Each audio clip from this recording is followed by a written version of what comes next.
All right, for our friends who are watching on YouTube, we're live on YouTube. Love if people watch the show on YouTube. And if you're watching on YouTube, make sure you subscribe to our YouTube channel. Subscribe to our YouTube channel, please. We want to continue growing that platform. Well over 1,000 subscribers on YouTube. I'd like to push by year's end. What goal you want to set for YouTube there? 1,500 plus subscribers, Judah, by year's end? We can do that, right? Do us a favor. Subscribe to our YouTube channel. YouTube.com/, what is it? Is it VMV Brands? Yeah, youtube.com/VMV Brands. Subscribe to that channel, please. Thank you kindly. youtube.com/VMV Brands. If you do subscribe to the YouTube channel, you'll get consistent notifications when we go live. Facebook's a little wonky when it comes to that. Well, I also notice of all the social platforms, the most consistent at airing the content without dropping the feed or having the feed interrupted is YouTube. Have you noticed that, Judah?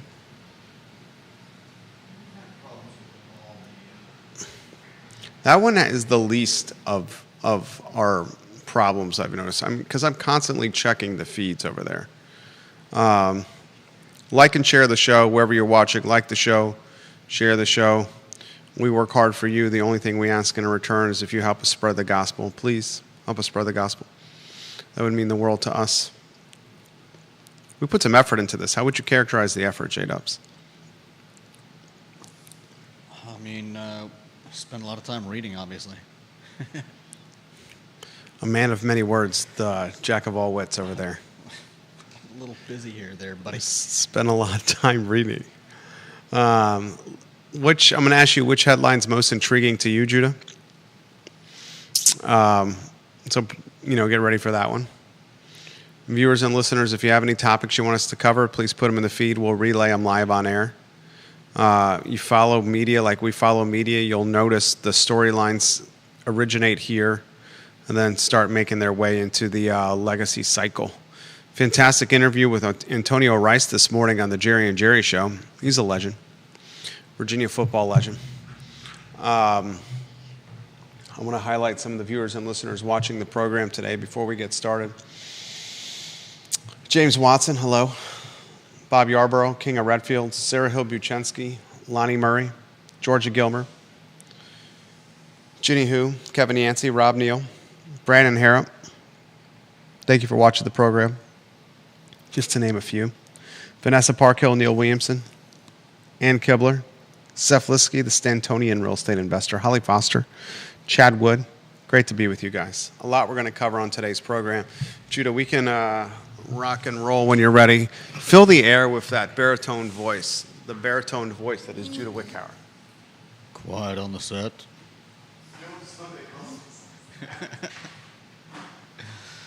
We are here in the I Love Seville offices, watching people go by the front of our great glass windows. You gotta love people watching.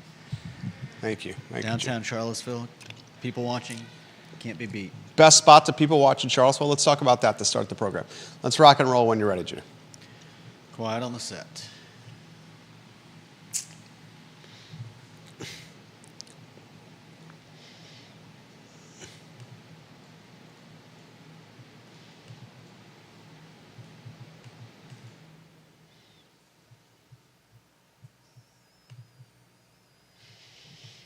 Guys, welcome to the I Love Seville Show. I'm Jerry Miller. Thank you kindly for joining us, the Tuesday edition of the show. We're grateful for your viewership, your listenership, the feedback, the commentary, the content suggestions we receive from you guys. Thank you so much. If you missed the Jerry Ratcliffe, the Jerry and Jerry Show this morning, it's archived wherever you get your social media content. It was awesome. We had Antonio Rice, Papa Who, on the show in studio. He was part of the early stages of the George Welsh era where he turned, along with his teammates and the Welsh coaching staff, the football program around. The football team here in Charlottesville at UVA was the laughingstock of college football in the early 80s, 81, 82, in the 70s, literally the doormat of all of college football. And a head football coach from the Naval Academy, he brings in a coaching staff full of moxie and accountability measures and a military-type perspective to Charlottesville. And they get UVA into the Peach Bowl soon thereafter. I mentioned this on the Jerry and Jerry show. That 84 Peach Bowl team still talked about in our house, in the Miller house over the holidays.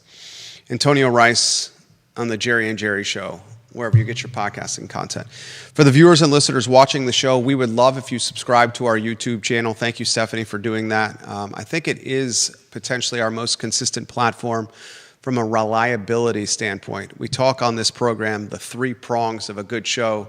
The first prong is, do we have quality content to talk about? The second prong, are Judah and I able to educate, entertain, and enlighten you, the viewer and listener, on the content we want to cover?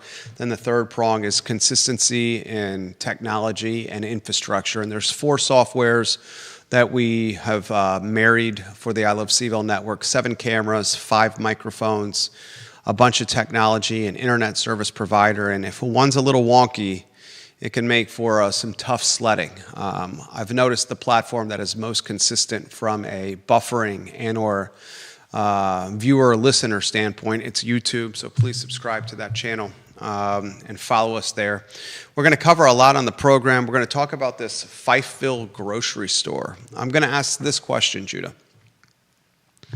If a grocery store on Preston Avenue, Reed's grocery store, is having a hard time maintaining success and keeping its shelves full, why will a grocery store in Fifeville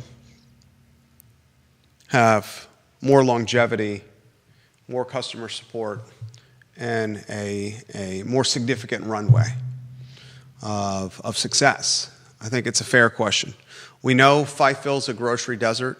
We have a number of food deserts in the city. It's crazy to think about that in 2024, there's still pockets of a cosmopolitan city like Charlottesville that has food deserts where residents who don't have access to vehicles do not have, in turn, access to healthy food for their kids to eat, to survive. It's sad to hear that.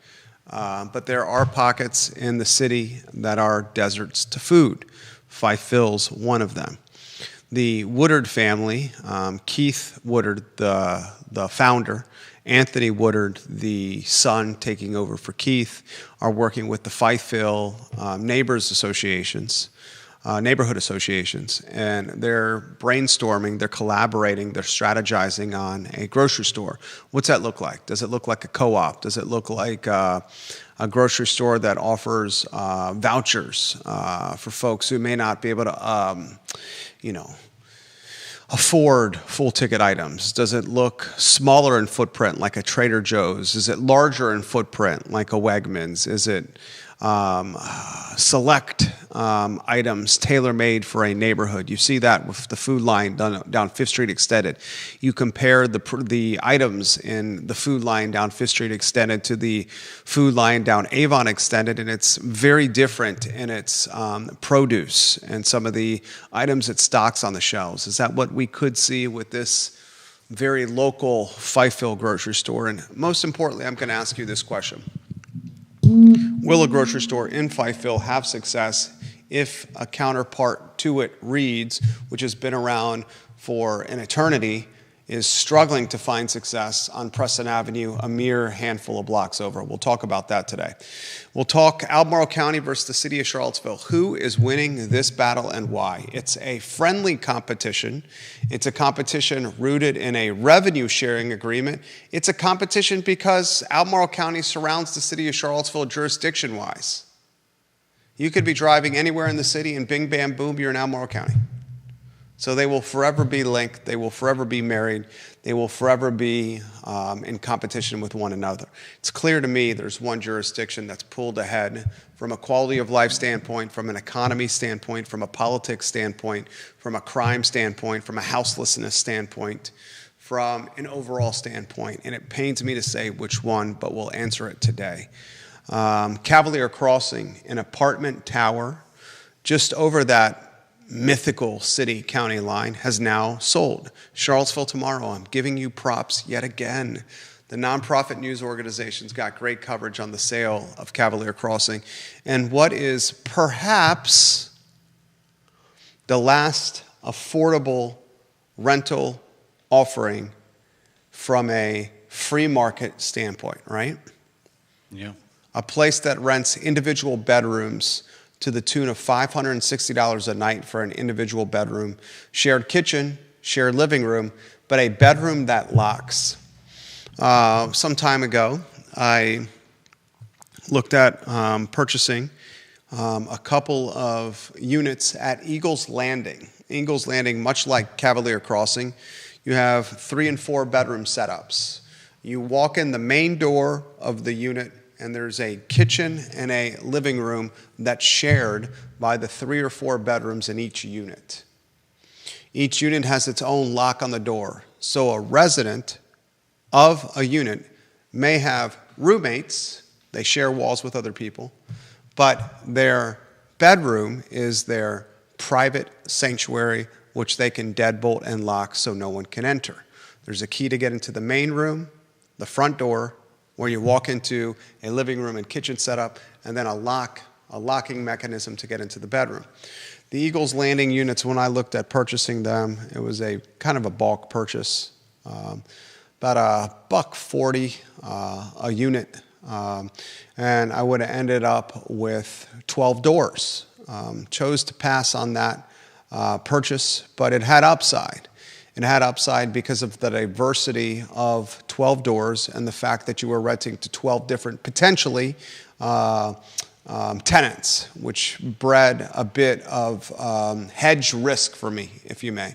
The reason I passed on the deal was the concern I had of potentially finding 4 tenants, or 12 tenants, excuse me, and having to maintain units. And I thought I could make a better return in the office game we currently are at, the executive office game, and that's where we ended up taking deeper positions.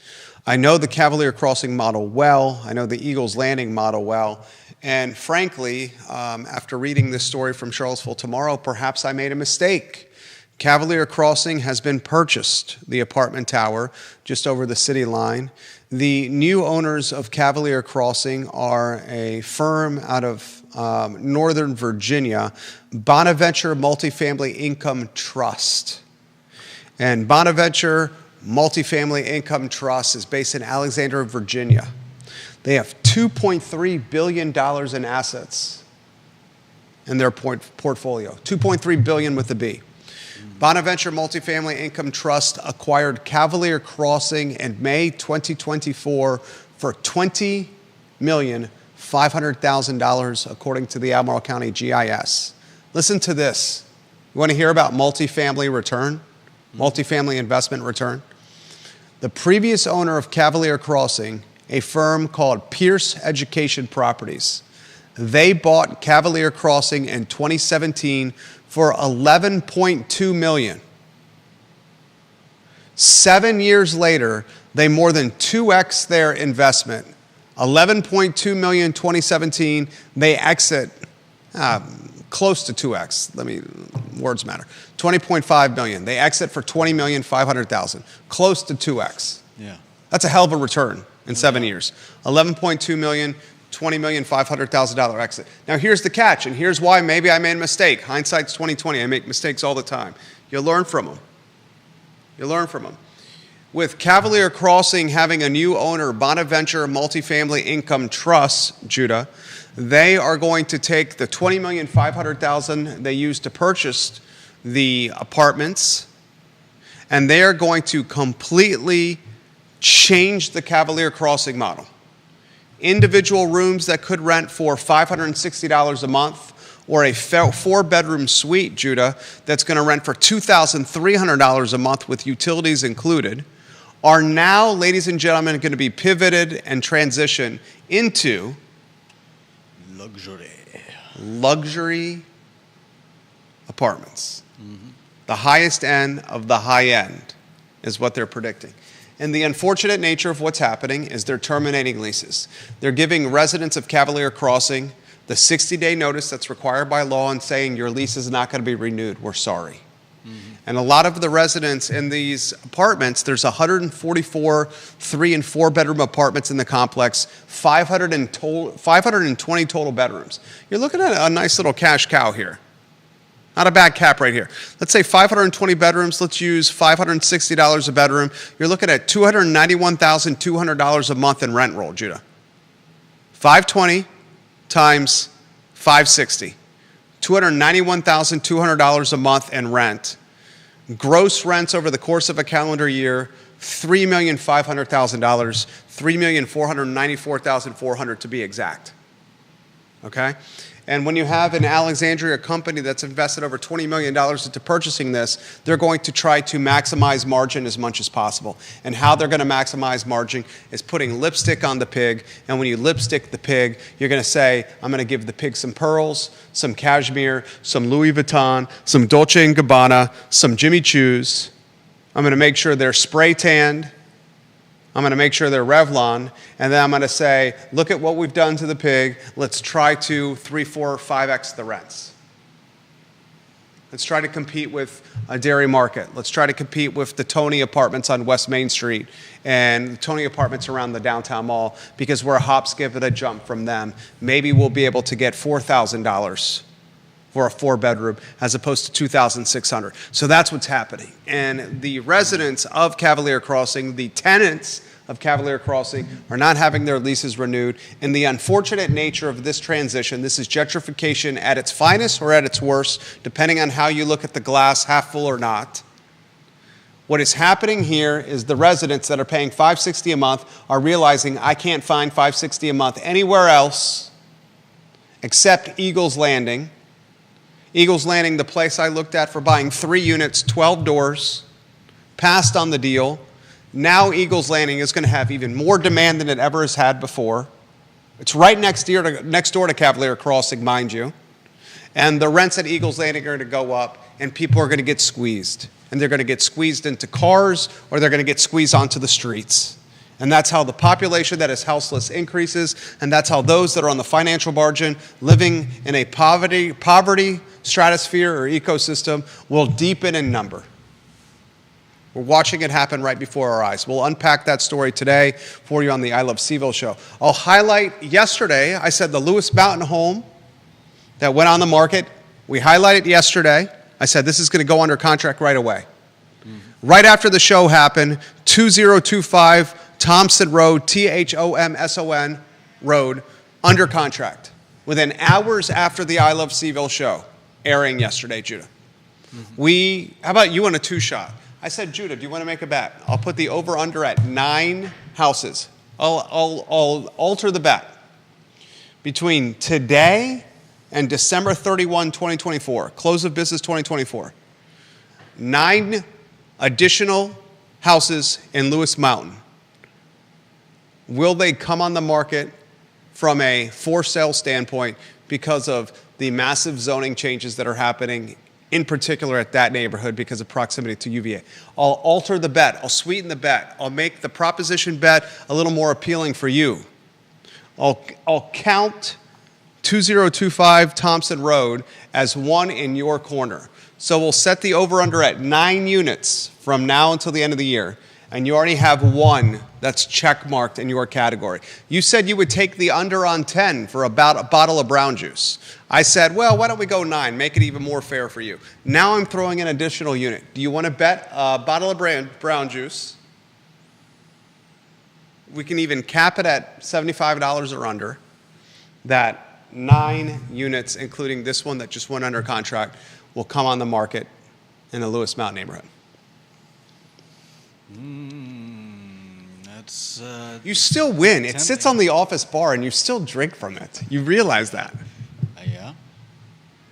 We both win either way. Just somebody pays for it. Yeah. Where are we going? Are we saying yes to that bet or no to that bet? Are you saying I'm taking the under this time? You said you were, oh, excuse me, you were going to take the over. You were going to take the over, and you're going to have this one right here. I was going to take the under. Thank you for holding me accountable there. I had the under, you had the over. You get this one that goes pending to sweeten your pot, to tilt the odds to your favor. So I just need 8 more. 8 would be 9 even. That's a push. Nobody wins. Okay. The house I need wins. 9 more. So you would need to 9 go more. on the market. And then you go over the 9, and you win the bet. I think you have yet to win a prop bet here on the I Love Seville show. That's why I usually don't go for them. So are you going to try to change the win-loss record here by taking this bet? You can think about it. I feel like I'm pressuring you into this. Yeah, I'll think about it. Okay. What storyline is most compelling to you? Is it the fact that Cavalier Crossing has now sold for $20,500,000 to an out-of-market owner that's going to convert $2,600 a month 4-bedroom units into 2x the rent roll? Is it the 1002 Southeast 2nd Street listing that's on the market right now with the $520,000 asking price, a 2-bedroom, 1-bathroom house that's 1,100 square feet, that sold in June of last year for $290,000? Or is it the Fifeville grocery store storyline? I'm curious which one is most compelling to you. You know, I think they're all connected. There's so much going on in Charlottesville in terms of property and affordability, and I can't really choose one of these. You gotta choose. I don't have to choose. They're all connected. Which storyline is most compelling? All right. Let's see. I'll pick the grocery store in Fifeville. Why the Fifeville grocery store? That one's intriguing to me as well. I find that intriguing. Why intriguing to you? I just picked it. No, I'm just kidding. I find it intriguing because with a lot of these stories that we're talking about, dealing with, I think, a more adversarial nature of property and property management and property buying and selling. It's nice to have a story where the neighborhood and the developers are working together. Do you think a Fifeville grocery store is going to work? You had an IGA on Cherry Avenue. You had a Kim's Market on Cherry Avenue. Both of them failed. They dealt with shoplifting. They dealt with property destruction and vandalism. They dealt with crime in the parking lot, drug dealing in the parking lot. And Judah, perhaps the most concerning or the most damning of this storyline is 3 blocks removed, maybe 4 blocks removed, sits a local institution in Reeds. And Reeds, not even a year ago, had to do a GoFundMe to meet its payroll and pay its bills, even though it laid off a large portion of its staff. And still, if you go into Reeds today, the shelves are not at capacity. Does anyone think the grocery model, especially with a 1-unit owner, is primed for success in the era of Instacart, online grocery delivery, and the obscene economies of scale that Walmart, Target, and stores like Kroger and Wegmans have? We're talking the slimmest of margins, business-wise, the grocery business. Is going to work there. Come on.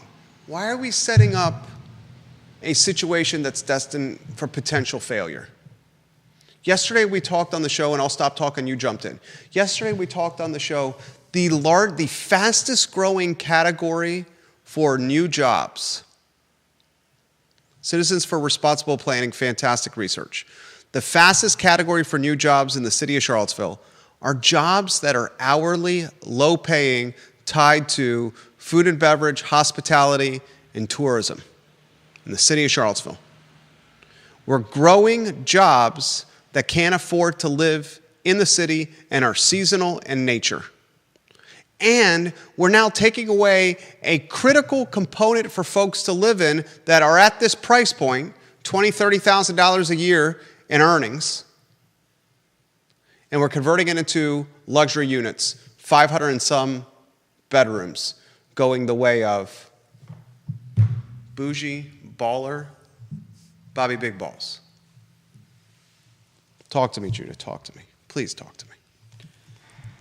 Oh, man. Where do I start? First of all, I think that a lot of things have changed. Not all of them for the better, but we've got I think a very different complexion of police force since the Kims and the IGA before that. I don't know if that will prevent or cut down. Kims and IGA were during the Tim Longo era. Yeah. Chief Tim Longo ran the city of Charlottesville into a pretty good position crime-wise. Okay. You can say between the Longo and the Chief Kachis era, and Chief Kachis is doing fantastic work here in the city, you can say that Al Thomas and Rashal Brackney had the city in a dumpster fire, but Longo and Kachis, yeoman's work, those two chiefs, pushing back on you, J-Dubs. Keep going. I'm not buying that. I'm just saying that there are a lot of things that have changed. That's one of them. There's also the fact that this is a collaboration. Hopefully, will continue to be a collaboration between the neighborhood and the developers. Maybe that collaboration will have some effect on the tenor of business that they see there. Maybe the people in the neighborhood will police themselves, in a manner of speaking, and come down hard on anyone that's causing issues at the grocery store once it's built. I don't know, but I have to think that there's a reason that Woodard would be willing to try something like this, rather than just appeasing some people in a neighborhood. Well, I think one of the reasons the Woodard family would try something like this is because the upside of development that comes with the grocery store. It's called an olive branch. Yeah. Almost a proffer, if you may. It's called goodwill. It's called I give a little, so I get some. But if this is as doomed as you imply it is, then Do you believe in the grocery business as it applies to brick and mortars? Yeah. You do? I mean, do I believe that it's a Viable, money sustainable maker? business.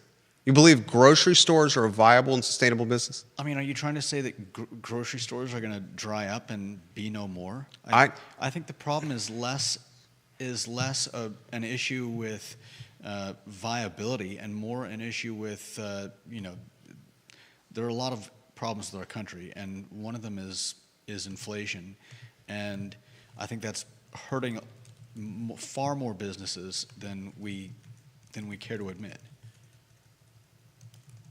I don't think that's gonna change anytime soon. But if it doesn't, it's not just gonna be it's not just gonna be grocery stores that dry up and go out of business.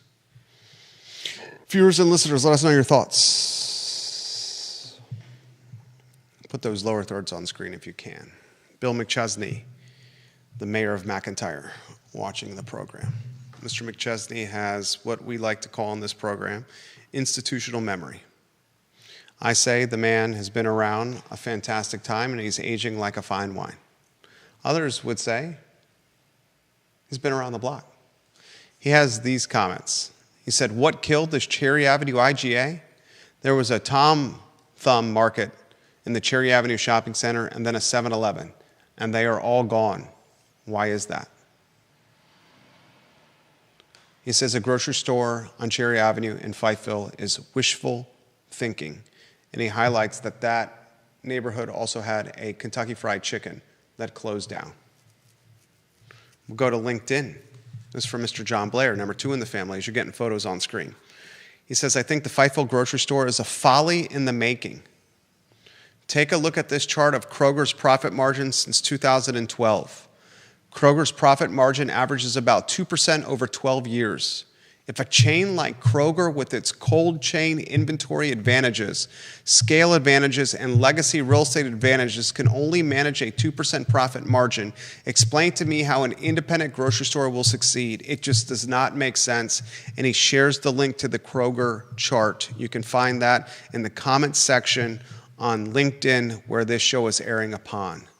I'm going to go to James Watson shortly. Before I do, I'm going to go to Deep Throat, number 1 in the family. He says this, I 100% agree with your take, Jerry, on the grocery store. It is like the upzoners' insistence on including all these crazy uses in RA. Like, dude, what planet are you from to think coffee shops will work in the middle of twisty roads with houses on 3/4 acres and no parking? Come back to Earth, my socialist friends, Deep Throat says.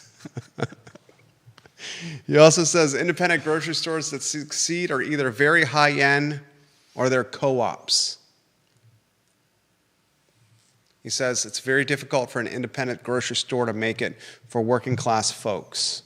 James Watson on the I Love Seville Facebook page disagrees. He says Cherry Avenue has more pedestrians within a 5-minute walk, plus tons of potential customers who can easily turn into the lot as they drive down Cherry. The park is also very vibrant. He's pointing to Tonsler Park. Turning off of Preston onto Reeds can be very challenging compared to turning off Cherry Avenue to some degree. Appreciate that comment, James Watson. Those are great points. We love when you watch the show, James. Those are fantastic points. And I was thinking the same thing. I feel like that area has more of a neighborhood than Reeds. Reeds, it has neighborhoods nearby, but nothing that really, as James Watson said, not a lot of foot traffic. Damn, we got some really good intel coming in on Cavalier Crossing. On the receiver bank holding the note. I'll get to the Cavalier Crossing commentary that's coming in. This is coming in via Facebook message as well on Fifeville. Hope the new grocery succeeds. It's an uphill battle for a neighborhood-specific grocer to survive with low margins when the neighborhood doesn't have true metro density. What boutique player has survived long-term other than Foods of All Nations? I was going to point to Foods of All Nations. You go into Foods of All Nations. I've been shopping at Foods of All Nations more of late as we've moved to that side of town. Yeah. Foods of All Nations is having success, but it is significantly more expensive to shop at Foods of All Nations than, say, a Wegmans or even a Teeter. You're shopping at Foods of All Nations because of convenience, because of proximity. And Foods of All Nations understands that its position on the west side of town on Ivy Road, the west side of, is that just over the county line? The county line is at the car wash at the University Shopping Center. Is that just over past the car wash? It is, right? You're asking me where the county line is? The county line's at the car wash by the University Shopping Center. Is that on the other side? I should know this. I drive by this every day. God. Anyway, long story short, Foods of All Nations is winning because of where it's located, because of the clientele that's driving by it into work and back home every day, because it has a massive parking lot. And it understands for it to have success long term, it's going to have goods that are 25, 30%, in some cases higher than a Teeter, a Kroger, or a Wegmans. And that's why it's winning. The market advantages for a grocery store in Fifeville are not the same as Foods of All Nations. That's fair. You look at the Main Street Market in the Purple Building, Alan Kajine's building. You see John Grisham shopping there all the time. You go in there, it is super baller. But they do, if you call you call it probably a specialty grocery store, they do very few select things priced not in the most affordable fashion, but they sell because of the clientele. Friend of the program, Erin King, works at that program. Ooh, Erin's watching the program. She says, you pass foods before you get to the car wash. Not by much, though. Oh, thank you very much, Erin. You pass foods of all nations before you get to the car wash. So EK, that's the city right there. Thank you, EK. She works at Feast. Feast wins in the purple building. Feast wins because they know what they do right and they stick to it. They sell, less than 50 items, 50 types of product when it comes down to it. High-end sandwiches, and her piece of the business, the gift element, where law firms and other Christmas gifts, birthday gifts are mailed to people. Fantastic packages that she manages on top of other streams of the business. That's why Feast wins. Feast now owned by the Mary Mill Vineyard couple. And I'm not trying to poo-poo on anything. I understand the Fifeville is a food desert, but the likelihood of a grocery store having success on Cherry is just not realistic.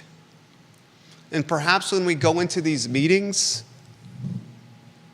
we need to have the conversation that is authentic and maybe raw and maybe,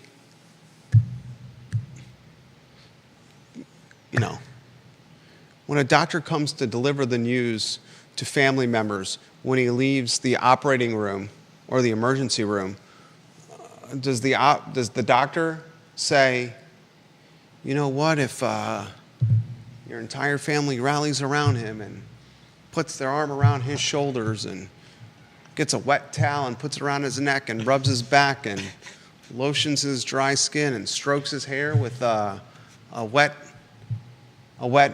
cloth, he's going to beat stage 4 cancer. But doctor, he came in for a stubbed toe. Or does the doctor say, your loved one is in dire straits and probably has 30, 60, 90 days to live? Let's have the right conversations and not hopeful conversations. And people are going to blow that out of proportion, take me out of context there. But I would rather know the truth, even if the truth is not what I want to hear, than have someone blow smoke up my tuchus. You think that's what they're doing? Yeah. You think they have no intention of building anything? No. I think there's intention of building it. I think there's actual intention of building it. Genuine intention to build it. And when the intention is materialized, and when materialized becomes reality, and when reality flops, what does that do for anyone? Okay, so the alternative is just don't bother. I mean, it's an honest question. I'm not trying to sound flippant, because The alternative is create a digital delivery service. The alternative is figuring out an app with Fifeville tied to local groceries or the food pantry, Blue Ridge Area Food Bank, where food can be delivered digitally, where food can be at a pickup spot. So why not build that instead? That's my effing point. We're falling in love with the romantic idea of a brick and mortar grocery at a food desert in the same location where an IGA and a Kim's Market flopped. But if you can build that, why not allow people to come in like in a grocery store? Is it the fact that a grocery store just can't work? Or is it the fact that... Do you know how much overhead is associated with a big store that has to be kept at refrigerator temperatures for much of its product. Wouldn't all those products have to be kept at refrigerator temperatures anyways? But they could be done in a capacity that is already tied to existing properties and buildings. You can build a Fifeville digital grocery store that partners with the Blue Ridge Area Food Bank, partners with food pantries, partners with Reed's, and have stuff delivered to a parking lot or a drop-off point with pickup strategies. It doesn't have to be a box where ice cream and milk and Yoo-hoo are kept at 55 degrees, 24/7, 365. Kind of like Relay Foods did. There it is. It's time to think creatively at a time where headwinds are realistic. My 2 cents. Other topics we want to get to, unless, Judah, you want to dot the I's and cross the T's on this one. No, that's good. Kevin Yancey says, how is 40 years as an IGA a flop? Because, Kev. That's a good question. I mean, we had a local grocery store in Savannah that was, I don't know if it's still in business. Maybe they've gone out of business because they couldn't make it work in today's economy. Because either. the world has changed. You can't just say it worked for 40 years, it's going to keep working. You know who else said that? The carrier pigeon, Morse code, the yellow papers, the evening newspaper, the 6 o'clock and 11 o'clock news, and going into a bank to deposit your $5, $10, and $20 bills while waiting in line. You know who else said that? U.S. currency. Print currency.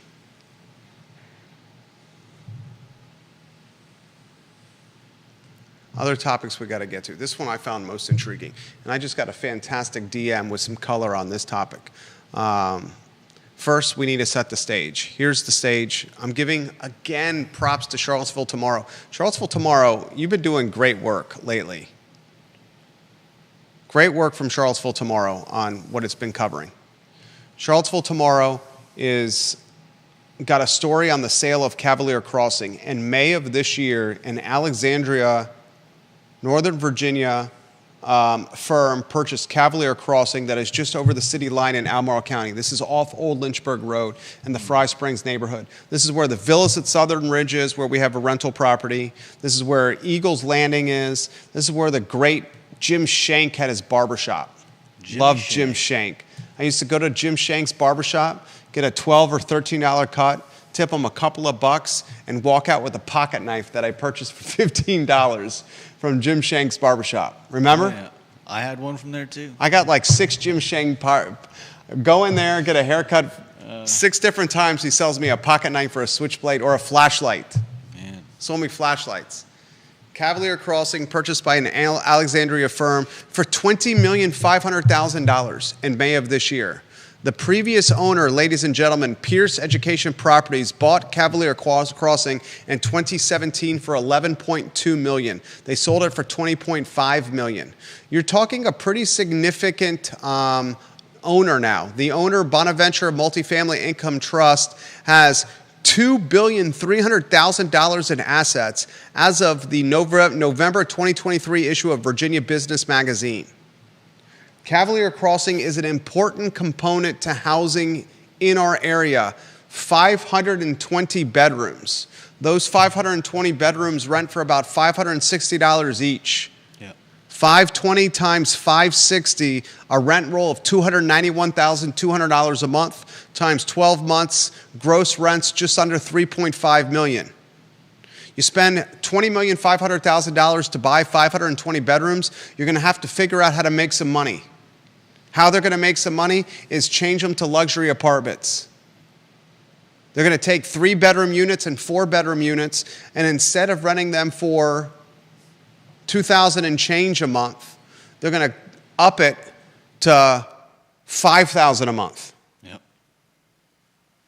You go from $560 a bedroom to say $1,100 a bedroom,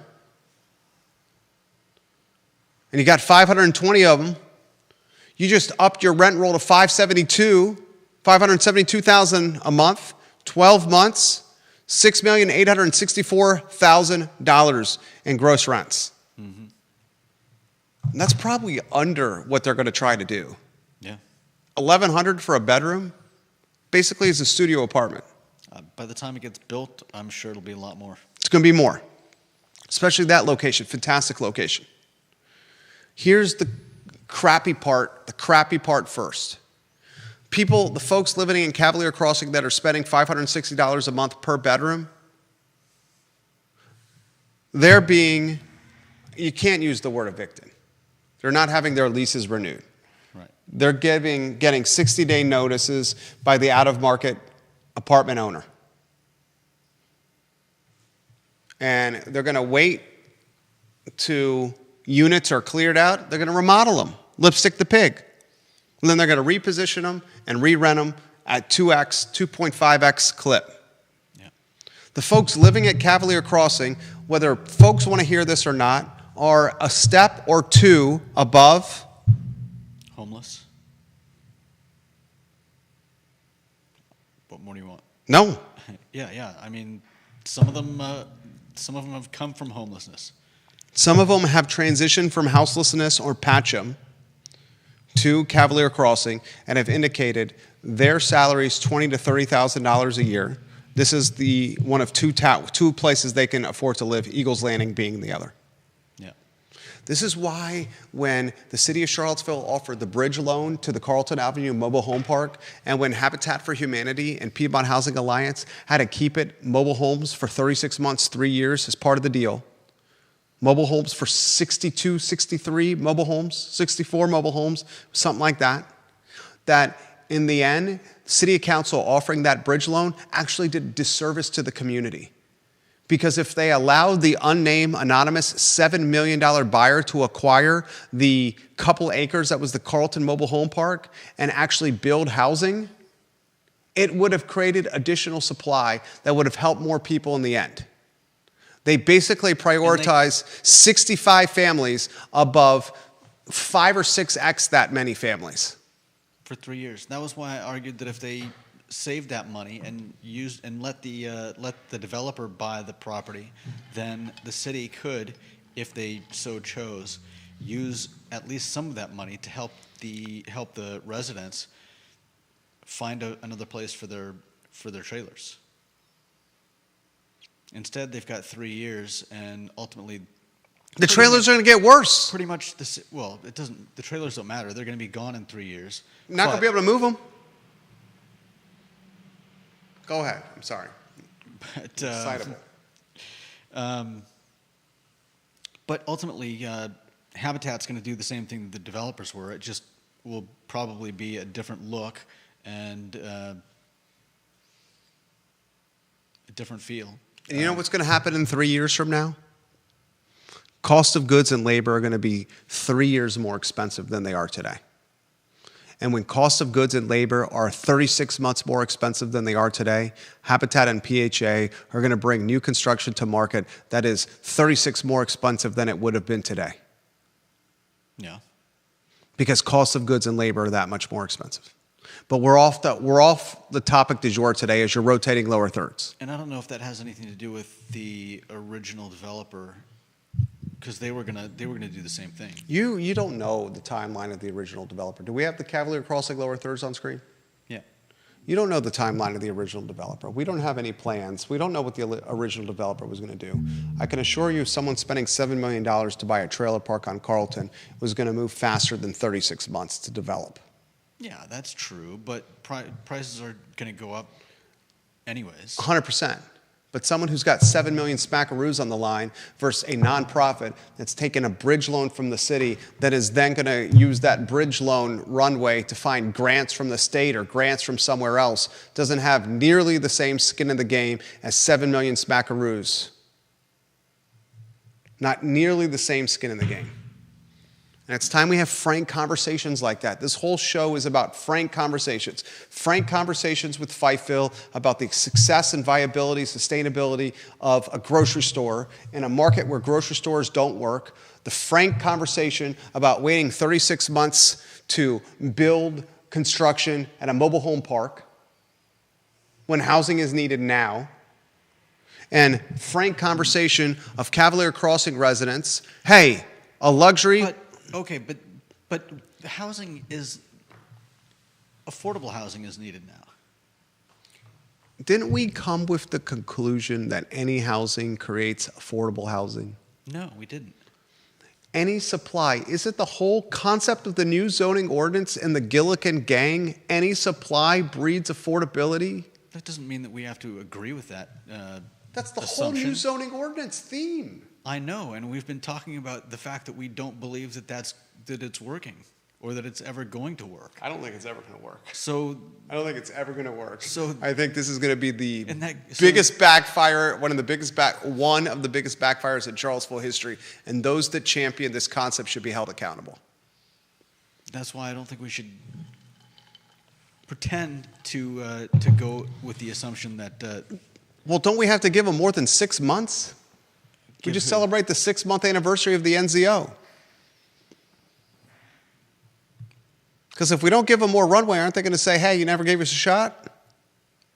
I mean, it's not like we're stopping them. It's not like we're preventing anything from going forward. When does the same folks that pushed the city bridge loan Piedmont Housing Alliance and the city to bridge loan Habitat for Humanity to buy the trailer park, when's the city start getting involved? When do the same folks start pushing the county to do something with Eagles Landing or Cavalier Crossing? You're saying prevent the... When do they start saying, hey, Alexandra developer, $2.3 billion in assets. They need permitting to turn these houses into luxury. Right now they're $560. Don't give them the permits. Red tape them. Keep them $560 as long as possible. Are we in Arkansas? Is that Sam Walton? Do the people do that? What? Try to red tape this Alexandria firm to death to keep the transition from happening, to maintain affordability for as long as possible? No, I don't think they're going to do that. This via Facebook DM, some color on the Cavalier Crossing deal. The receiver bank holding the note toured every local multifamily player around Cavalier Crossing, and they all passed. Converting what was intended to be student housing with 4-bedroom, 4-bath to traditional multifamily involves a lot of interior rework in order to justify Stonefield rent comps. And managing individual bedrooms is a nightmare if it's not student housing with mom and dad guaranteeing the rents. The out-of-market company was probably looking for a placement of a 1031 funds exchange quickly.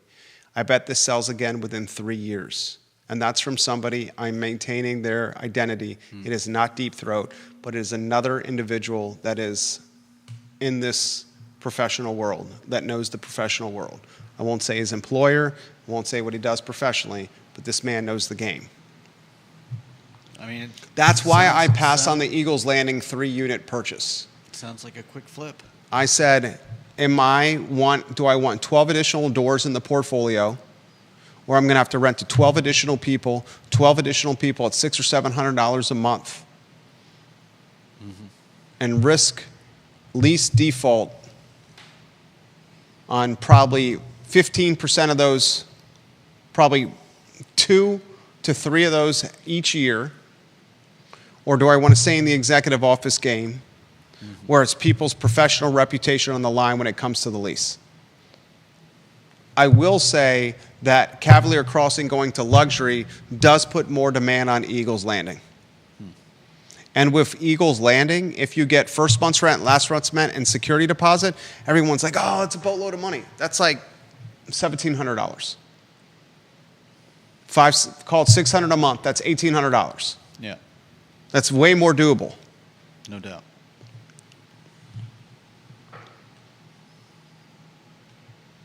Anything you want to add on Cavalier Crossing? I mean, like you said, it sounds like a flip, just like the house that we're eventually going to get to. Phew. Can't wait to get to that one.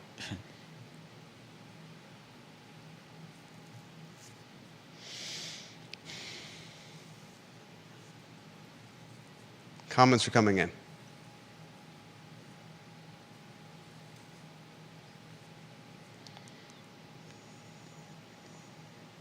This one from Deep Throat. I think back to the late 1990s. I had a girlfriend at Stanford Law School. She never learned how to drive. I could not walk to get groceries.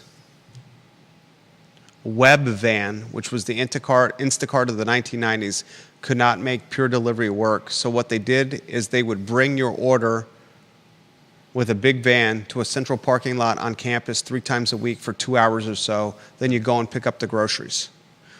He says just roll the Fife van into the parking lot and people can order online. That's the strategy. Again, like Relay. It's a shame. That's how we should be thinking. It's a shame that didn't work out. This is how we should be thinking.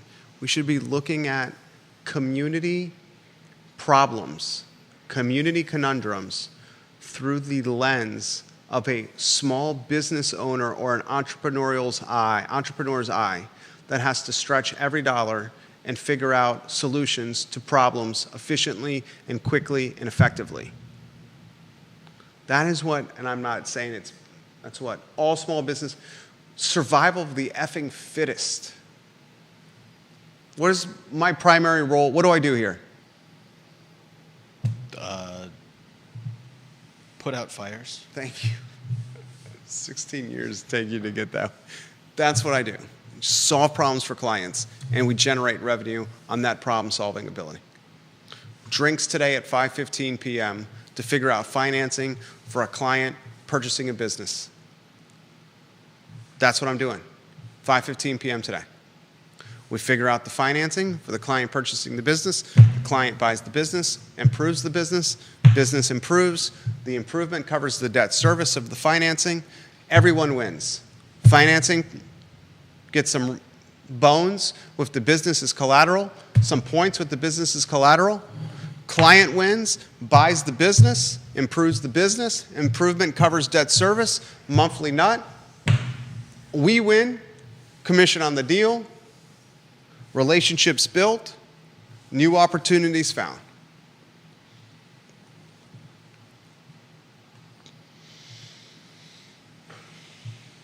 Do you want to talk about the next one with the lower third? Do you have the photos? This show's been pretty good today. Don't you think? Yeah, I've got photos. Set the stage with the who, what, when, where, why. Did this leave you mouth agape? It's pretty wild. All right, we're going to watch Judah and the who, what, when, where, why. Really? You know I'm great at that. Way to lead with confidence over there, Wickhow. You're the one that's usually putting me down, so hey. I'm what? Figured I'd beat you to the punch. Let's see. I don't put you down. I hold you accountable. It's a fine line. I'm supposed to hold you accountable. So, anyways. I was having this conversation with somebody. All right, go ahead. I'm distracted. Go ahead. I mean, this is essentially a story we've been seeing repeatedly for the last 2 or 3 years where... Can you go who, what, when, where, why? Okay. An unnamed developer... No. What? That's the who? Damn it. First, it's public record. It's in the Charlottesville GIS. Which one are you talking? You talking 1002 Southeast 2nd Street? Yeah. Okay. Here's the who, what, when, where, why. 1002 Southeast 2nd Street is the address. 1002 Southeast 2nd Street by X Park. Asking where? price, $520,000. 2 bedroom, 1 bath, 1,100 square feet. Asking price, $520,000. This home sold in June 2023 for $290,000. They did minimal work, and they're going from $290K June 2023 last year to $520,000 this year. That's a hell of a lot of capital gains exposure. Anyway, 290 versus 520, make it make sense. I'm putting the pictures on. Oh, he's got the pictures on screen. You gonna make this make sense for me? Any viewer and listener, can you make this make sense? You can find it online by typing 1002 Southeast 2nd Street, Charlottesville, into your search engine of choice. I suggest you use the Realtor website or app to get intel on the property. This is 1,100 square feet. It's 2 bedroom, it's 1 bath. The lot is a postage stamp. I would not say, and I'm not trying to throw shade on this listing in any capacity, but I would not say that this is going to win any awards in Southern living. Would you? It's a quaint little place, but no one's going to put it in a magazine. What? How is this? Now, anyone can ask for anything. It's been on the market for 5 days. It was built in 1946. That makes this home, quick math, 74, 78 years old. The price per square foot is a whopping $473 a foot. Are you going to help me understand this?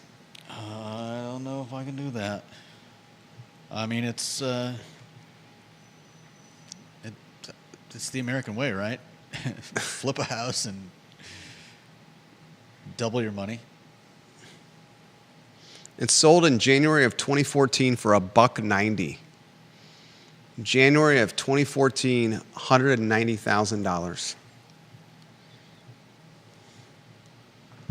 The location is pretty fantastic. You got to give them that, right? Yeah, no doubt. I mean, you're stumbling from the park and 3-notch. You have like 6 or 7 Minutemen on $3 Minutemen Mondays. You're fine. Don't need a.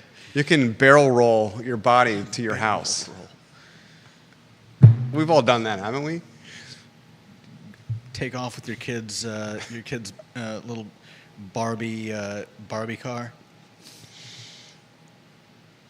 Heather Lamont Walker's watching the program.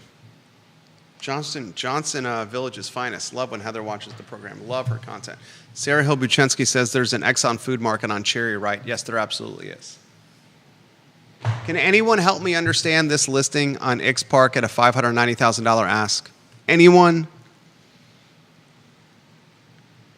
Deep Throat adding some color. RA and that lot is actually non-conforming under the zoning, so you really can't do doo-doo here.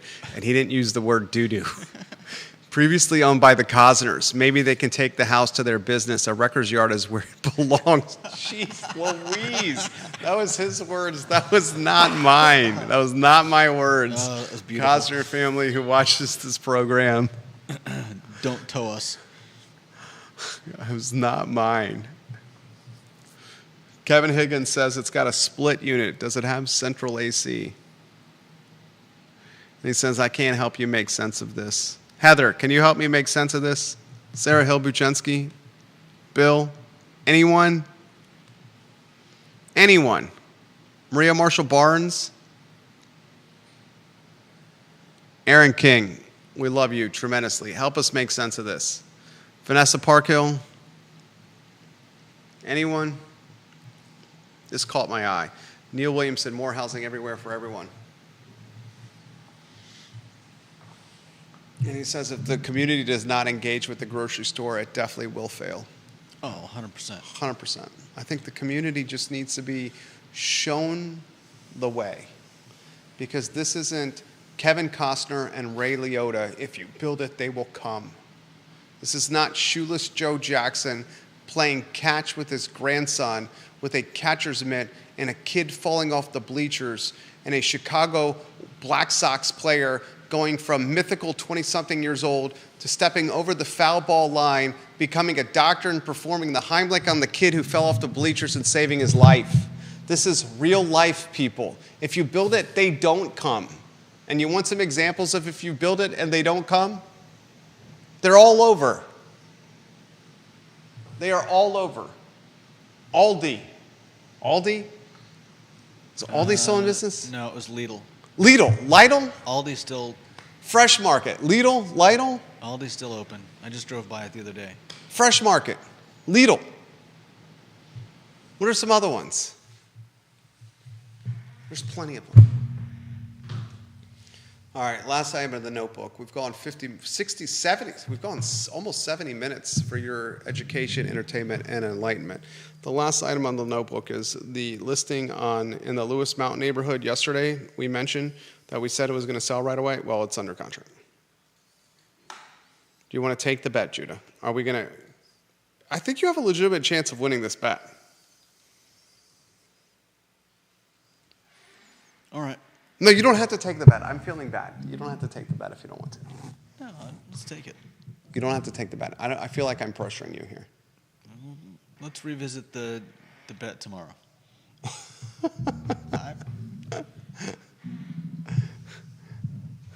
9 units is the push. Anything above 9, which you think is going to be more than 9 units between now and the end of the year in the Lewis Mountain neighborhood, come to market. I'm giving you 1, so you already have 1 in your check mark column. Yeah. So all you have to do is get 9 more. And if you get 8 more, it's a push and no one wins.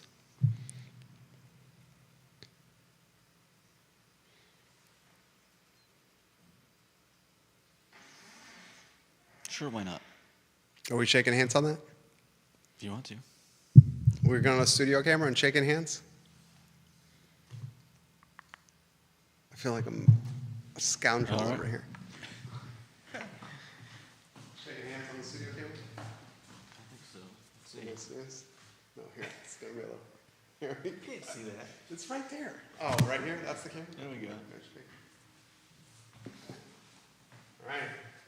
You guys heard the bat. It's the Tuesday edition of the I Love Seville show. We'll keep track of the bet here on the program. Thank you kindly for watching the program. We appreciate you, the viewer and listener. Please share the gospel that is the I Love Seville show. And please support partners like Pro Renata and Mexicali Restaurant. Mexicali on West Main Street is some of the best Latin fusion and Southern California fusion food I have ever had. The food is off the hook. The food is amazing, folks. And the drinks are incredible. And if you want to see a restaurant with some of the most beautiful artwork you've ever seen, it's this one. Mm-hmm. And the folks at Pro Renata are doing phenomenal things. They're converting the Crozet location into a sports bar. They're doing real estate development in downtown Stanton. They have a handful of music venues, and they're now brewing their beer in the Shenandoah Valley in the old Skipping Rock location. Dr. John Shabe and the Pro Renata team, I'll say it again, John Shabe and the Pro Renata team are crushing it. It's the Tuesday edition of the show. Hasta luego.